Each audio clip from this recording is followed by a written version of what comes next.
Bonjour à tous et bienvenue dans notre nouvelle émission de Top Sport. Avec moi, 3 chroniqueurs. On commence avec Philippe Van de Waal. Bonjour Philippe. Bonjour. Et à ma droite, Julien Denoël et Loïc Wos, journaliste pour Sudinfo et journaliste pour Wallfoot. Bonjour messieurs. Bonjour François. Bonjour François. Et on commence avec toi, Loïc. Qui est pour toi l'homme du week-end en Pro League? Alors, je vais parler de lui parce que j'étais au stade hier pour voir la prestation, c'est un peu plus facile. Je vais parler de Denis Ayensa, buteur pour la deuxième fois en 2 semaines après son but de la semaine dernière.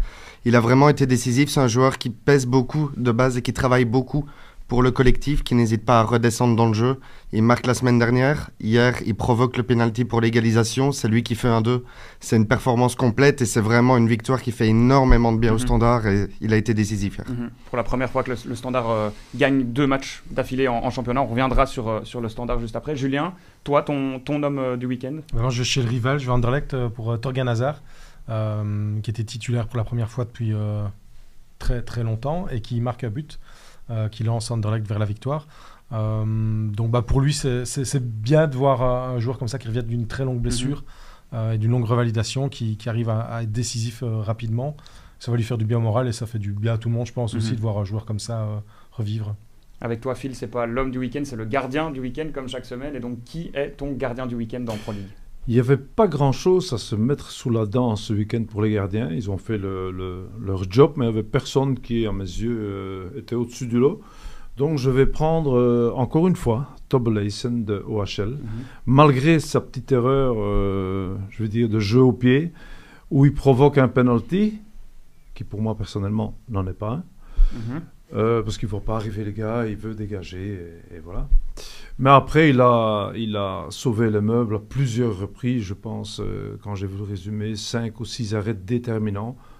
Mais bon, tu vas me dire que ça soit 6-0 ou 1-0, ça reste pareil, ce sont 3 points. Mais il a été mis à contribution et il a fait un super match. Et je voudrais quand même mettre une petite astérix autour de Anquinet, du Standard. Pas eu beaucoup de travail, très sobre, un peu dans l'anonymat, comme il a l'habitude d'acter pendant ses matchs. Mais malgré tout, il fait un arrêt, je veux dire, pas décisif, mais important à la fin du match. Et pour moi, c'est là qu'on reconnaît les gardiens qui sauvent des points. C'est pas trop de boulot, mais au bon moment être présent. Et pour ça, je lui tire mon chapeau. Et on reste avec toi, Phil, pour parler du club de Bruges qui a gagné sans trop de difficultés ce week-end et qui joue déjà ce mardi contre la Juve. Bruges, c'est 18 matchs sans défaite, toutes compétitions confondues. La dernière défaite remonte à l'AC Milan, le 22 octobre. Phil, une question un peu cash, honnêtement. La série va prendre fin mardi? C'est difficile à dire. Ça serait possible, mais comme ça serait aussi peut-être pas le cas. Dans le sens où si tu te réfères au match précédent, par exemple à l'AC Milan où ils sont battus, où ils font une super prestation, Dortmund, pareil, battus, mais ils les ont bougés sérieusement en première mi-temps. Ils gagnent contre Aston Villa, ils font job au Celtic. Donc, pourquoi pas ne pas mettre fin à cette série? Et moi, je les vois sur la vague qu'ils sont en train de surfer pour le moment, avec ce petit brin de chance au bon moment. Pourquoi pas battre la Juventus chez eux? Julien, la Juve qui a battu ce week-end l'AC Milan, si je ne dis pas de bêtises. Ouais. Est-ce que le Bruges actuel peut battre la Juve actuelle? Battre, je ne sais pas, mais en tout cas ne pas perdre à domicile, oui, je pense que c'est fort possible. Je le verrais bien faire un partage contre la Juve. S'ils tiennent bien à l'œil Samuel Mbangula, qui a des hommes en forme à la Juve ces dernières semaines. Et avec le niveau de certains à Bruges, je pense qu'ils peuvent ne pas perdre et pourquoi pas même pas espérer aller chercher la victoire. S'ils gagnent, ils sont quasiment assurés d'être... Mais les points, c'est kiff, hein? Oui, c'est ça. 10 points pour Bruges et 11 pour la Juve, et donc ça il ne resterait qu'un match et comme ceux derrière sont à 7 points, il faudrait que tout le monde gagne et donc je pense, et même un partage pourrait limite être suffisant, en tout cas aborder le dernier match contre City avec sérénité. Justement, Loïc, est-ce que ça te surprend qu'on puisse dire ça de Bruges, que voilà, ils sont à 2 journées de la fin et ils pourraient aborder le dernier match avec sérénité en vue d'une qualification?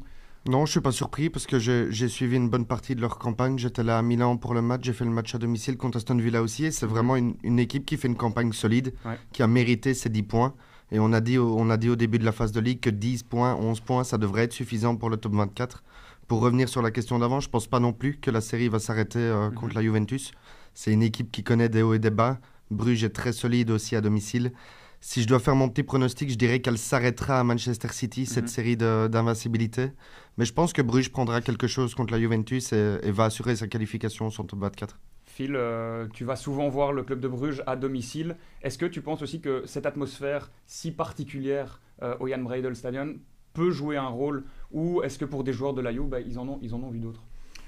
C'est clair que la Juve, ces joueurs-là sont drillés avec des matchs pareils. Mais Bruges, c'est comme tu dis, il y a cette magie dans ce vieux stade et qui rappelle toujours des souvenirs. Rappelle-toi Dortmund, tous les anciens de Bruges à l'époque, quand on a joué contre Dortmund, ce fameux match miracle. Maintenant, c'est de nouveau pareil. Ils ont invité, parce que j'étais là la semaine passée, de nouveau encore des joueurs qui sont là, comme Julien Kohls, Georges Lekens, etc. Et ils en font un peu un podium de dans le temps pour motiver automatiquement les joueurs de maintenant. Et je pense qu'ils ont la niaque pour aller faire quelque chose. Julien, tu parlais de Samuel Mbangula qui a été formé à Anderlecht et à Bruges. Est-ce que tu le vois comme un futur Diable Rouge et peut-être même un patron, même si c'est certainement trop tôt de le dire, mais quelqu'un qui aura très très souvent du temps de jeu dans les mois peut-être et dans les années à venir? Futur Diable Rouge, il a déjà été appelé. Donc oui, je pense qu'il a des candidats à un poste régulier dans le groupe des 23. Il faudra voir qui sera le nouveau sélectionneur et comment il fera ses choix. Parce que le problème pour Mbangula, c'est qu'on a déjà beaucoup de monde sur les flancs, que ce soit à gauche ou à droite. Il y a Doku, il y a Luke Bacchio, notamment, qui sont un peu les deux titulaires réguliers à ces postes-là. Donc s'il continue à performer à la Juve et qu'il devient un indiscutable chez la vieille dame, je pense qu'il pourrait devenir un indiscutable chez les Diables, en tout cas dans le groupe. Puis après, il faudra voir avec la forme du moment, les choix tactiques, etc. Mais c'est clairement un joueur qui sera Diable Rouge, je pense, régulièrement dans le futur. Du club de Bruges, on passe au Standard. Désolé Loïc, on ne parle pas d'Europe, on parle de Pro League. Une victoire c'est déjà pas mal. Une victoire qui fait du bien à Saint-Tron. Et finalement, le Standard qui n'est qu'à 1 point du top 6. Ivan Leko, je pense, en conférence de presse, a dit que ce serait un miracle comme la victoire de Leicester en Première Ligue. Est-ce que pour toi aussi, ce serait un miracle que le Standard atteigne ce top 6? Oui, il a parlé de Leicester et de la Première Ligue. Alors bon, l'image est un peu forte parce que le sac de Leicester était vraiment hors du commun, mais ce serait un miracle quand on se rappelle encore une fois de la situation du début de saison, avec 7 joueurs dans l'effectif qui viennent de descendre de D2 en D3, avec des joueurs qui arrivent, qui sont prêtés, qui ne se connaissent pas, qui doivent repartir dans 6 mois, 1 an, on ne sait pas comment ils arrivent. Et honnêtement, il a réussi à créer un vrai collectif. On voit quelque chose qu'on ne voyait pas l'année dernière et qu'on ne voyait même pas autant en début de saison. C'est tout le monde se bat vraiment les uns pour les autres. Il y a un ballon perdu, c'est le coéquipier à côté qui veut le rechercher. Tout le monde se bat, tout le monde y va. Et c'est la première fois aussi hier, on évoquait les 2 victoires consécutives. C'est la première fois depuis plus de 1000 jours à l'extérieur où ils sont menés et qui gagnent. Ça faisait quasiment 3 ans. Donc c'est aussi symbolique d'avoir eu les tripes hier, d'aller chercher cette victoire qui, je pense, les met assez loin de la zone rouge. Bon, il faudrait une catastrophe, je pense, pour voir le Standard en play-down.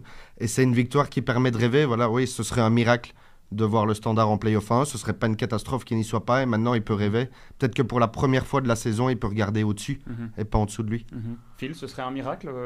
Et est-ce que le Standard a le droit de rêver à ce top 6? Pas qu'ils ont le droit. C'est leur devoir de ne pas regarder derrière. Certainement avec un garçon comme Leko, qui au point de vue caractère, il carbure un peu au caractère. Leko, même quand il était dans d'autres clubs. Et il a réussi, comme tu disais, Loïc, d'installer une certaine niaque au-dessus des qualités. Comme on disait la semaine passée un petit peu, la mentalité est super importante. Et surtout au Standard de Liège, ne fût-ce que par rapport à ses supporters. On entend, ils sont relativement calmes, mais c'est parce qu'eux, ils voient aussi qu'ils ont peut-être moins de qualité cette année, mais qu'ils y vont, qu'ils ont la niaque et qu'ils mouillent le maillot. Julien, top 6 pour le Standard? Je pense pas. Je pense que ça joue beaucoup en fait avec les équipes qui sont autour d'eux. Ce week-end, les 5 premiers du classement ont gagné. Et j'ai l'impression que le Standard, même s'ils ont la mentalité, reste une équipe moyenne. Et que le classement est tellement serré qu'en fait, ça peut aller très vite. Ils font deux partages. Ils vont peut-être se retrouver 10e, 11e, 12e. Et si pour peu que derrière ça gagne un match ou l'autre, ça va se resserrer. Donc on va se dire, en fait, peut-être que passer au top 6, c'était un peu prématuré. Il faut quand même regarder derrière.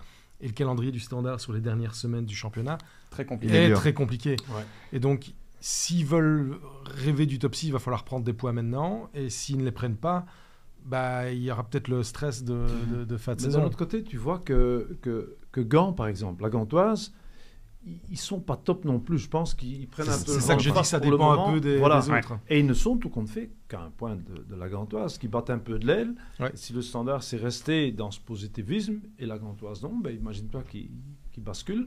Pourquoi pas? Oui, c'est ça. On peut imaginer aussi que le Standard se retrouve à un moment dans le top 6 et là, totalement libéré. Voilà, ils se disent on y est, pourquoi on ne sait jamais. Voilà. Et quand le Standard est libéré, c'est à ce moment-là qu'il est meilleur en général.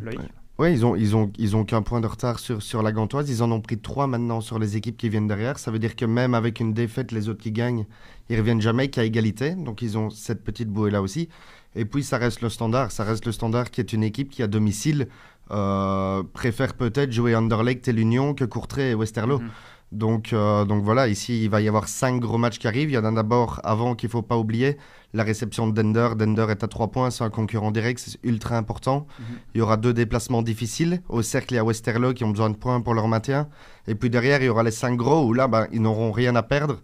Les matchs à l'extérieur vont être très difficiles à ce moment-là, mais à domicile, ils peuvent battre n'importe qui, honnêtement, sur 90 minutes.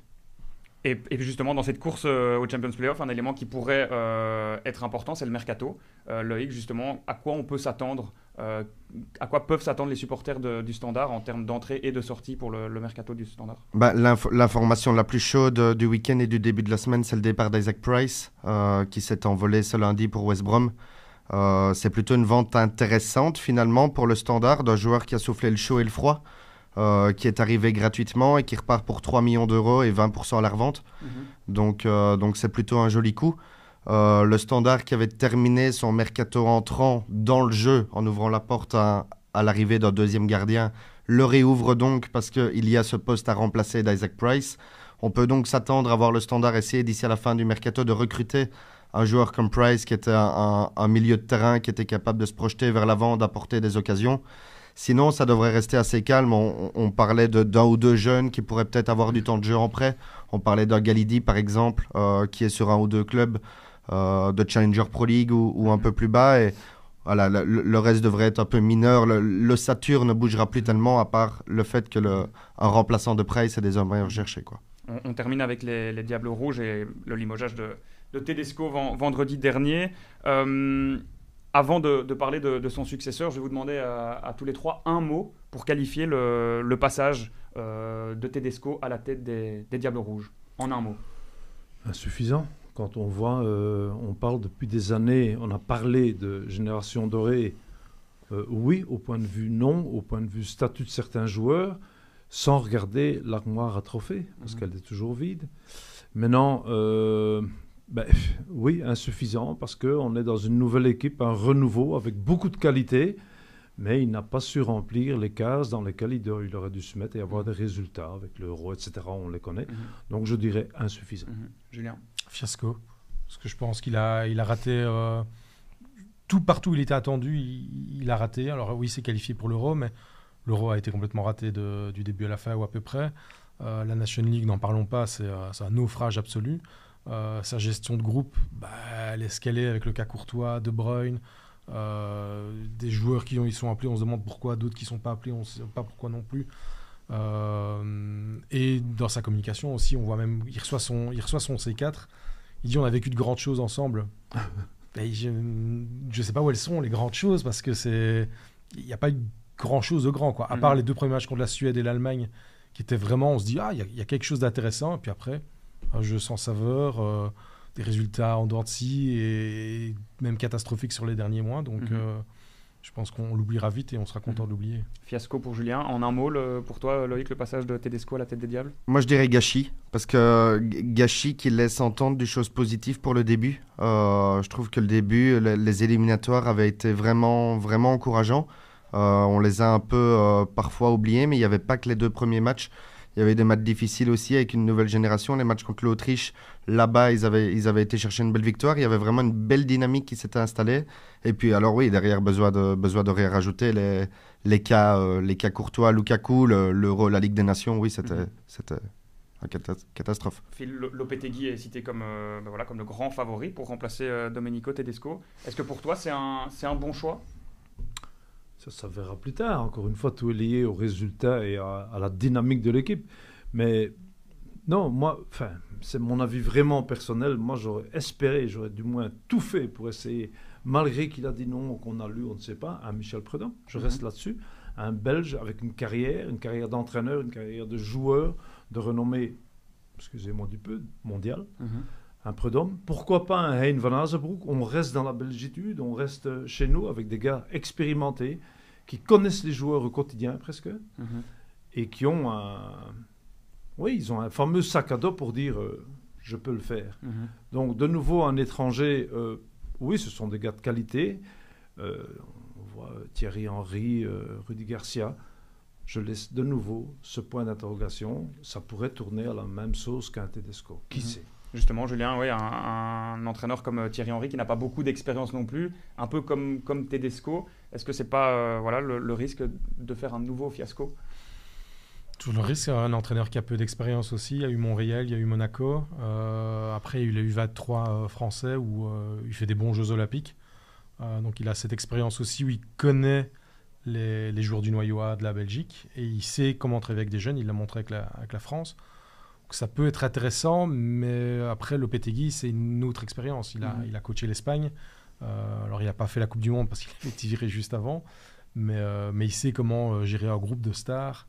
Et ça peut être quelque chose d'intéressant avec certains égos de diva que peuvent avoir nos joueurs. On finit avec toi, Loïc. Quelles doivent être les caractéristiques du nouveau sélectionneur des Diables Rouges, d'après toi? Je pense que c'est surtout un sélectionneur qui va devoir réinstaurer un cadre. Là où il n'y en a plus, qu'on en parlait dans la sélection des joueurs, il n'y avait plus aucune cohérence. Des joueurs qui pouvaient se permettre de dire moi je ne vais pas jouer ce match-là, je suis un peu fatigué, je me remets. C'est quelque chose qui ne peut pas arriver quand on est une équipe nationale et si on veut ambitionner de grandes choses. Donc je pense que premièrement, c'est un entraîneur qui devra remettre un cadre, redéfinir une certaine structure et puis continuer à assurer cette transition générationnelle qui ne sera pas facile. Il y a des joueurs qui doivent encore être intégrés, qui l'ont à peine été. Donner enfin un vrai rôle de patron à un Charles de Ketelaar qui le mérite tant. Donc il y a du pain sur la planche, mais je pense que c'est quelqu'un qui devrait être assez ferme, je pense, tout en laissant une certaine liberté évidemment, mais oui, avoir une certaine structure globale. Et on reviendra certainement lundi prochain sur le nouveau sélectionneur, avec peut-être le nom du nouveau sélectionneur d'ici là. Merci beaucoup de nous avoir suivis. Au revoir.